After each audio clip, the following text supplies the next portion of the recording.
छात्र ने जानबूझकर अपनी सहपाठी लड़की के सिर पर च्युइंग गम चिपका दी और फिर दिखावे के लिए शिक्षक से उसे हटाने में मदद करने को कहा। लड़की ने भी जानबूझकर ऐसा अभिनय किया जैसे उसे बहुत दर्द और डर लग रहा हो। कार्यालय से बाहर निकलते ही उसने जानबूझकर अपनी शर्ट के बटन खोल दिए और कपड़े अस्त व्यस्त कर लिए।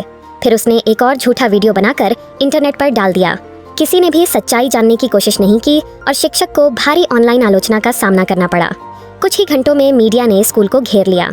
कुछ लोग तो प्रसिद्धि पाने के लिए स्कूल में घुसकर लाइव स्ट्रीमिंग करने लगे।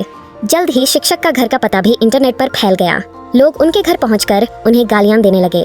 उनका जीवन पूरी तरह बिखर गया और जीने की इच्छा भी खत्म हो गई। अंततः उन्होंने अपने परिवार की तस्वीर साथ रखकर कार में अपनी जान दे दी। इतनी दुखद घटना के बाद भी उस छात्र को कोई पछतावा नहीं हुआ। जब दूसरे शिक्षक ने उसे सच्चाई बताने वाला वीडियो जारी करने और मृत शिक्षक को न्याय दिलाने की बात कही, तब भी वह नया षड्यंत्र रच रहा था। उसने खुद को पीड़ित दिखाने का नाटक किया। पहले तो शिक्षक को लगा कि शायद वे ही गलत समझ रहे थे, लेकिन जब छात्र मुड़ा तो पता चला कि वह पूरी बातचीत लाइव प्रसारित कर रहा था। तब शिक्षक को समझ आया कि उन्हें फिर से धोखा दिया गया है।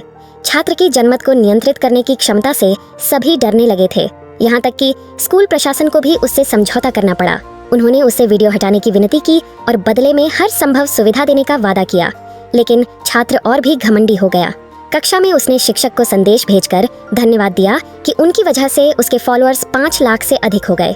कुछ समय बाद एक नई प्रशिक्षु शिक्षिका स्कूल में आईं। वह दयालु थीं और उन्हें अंदाजा भी नहीं था कि आगे क्या होने वाला है।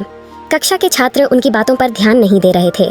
वह छात्र फिर से लाइव स्ट्रीम कर रहा था और उसके साथी भी खुलेआम शरारत कर रहे थे, लेकिन शिक्षिका की प्रतिक्रिया सबकी उम्मीदों से अलग थी।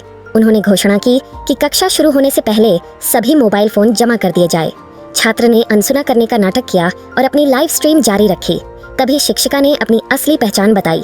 वह कोई साधारण शिक्षिका नहीं थी, बल्कि शिक्षा संरक्षण ब्यूरो की निरीक्षक और पूर्व विशेष बल स्पेशल फोर्स की सैनिक थीं। उन्होंने स्पष्ट कर दिया कि कक्षा में मोबाइल फोन जब्त करना उनका पहला नियम है। उन्हें पता था कि कई छात्र नकली फोन जमा करेंगे, इसलिए उन्होंने 3 सेकंड की उलटी गिनती शुरू की। अचानक कक्षा में हर तरफ मोबाइल नोटिफिकेशन और चेतावनी की आवाजें गूंज उठीं। जिन छात्रों ने असली फोन जमा नहीं किए थे, वे सभी पकड़े गए। इसके बाद स्क्रीन पर एक सरकारी चेतावनी वीडियो चलाया गया। घोषणा की गई कि अब से इस हाई स्कूल का प्रबंधन शिक्षा संरक्षण ब्यूरो करेगा। निरीक्षकों को छात्रों को अनुशासित करने के लिए आवश्यक कदम उठाने का अधिकार होगा और सभी छात्रों को उनके निर्देशों का पालन करना होगा। इसके बाद छात्रों को पहली बार अत्यंत कठिन शारीरिक प्रशिक्षण से गुजरना पड़ा। प्रशिक्षण समाप्त होने के बाद शिक्षिका ने अपने वरिष्ठ अधिकारी को रिपोर्ट दी और विभाग के एक अन्य सदस्य से मुलाकात की, जो तकनीकी और साइबर जांच जैसे कार्यों का विशेषज्ञ था। वह शिक्षिका के साथ पहले भी सेना में सेवा कर चुका था, इसलिए वह उनके तेज और सख्त स्वभाव को अच्छी तरह जानता था।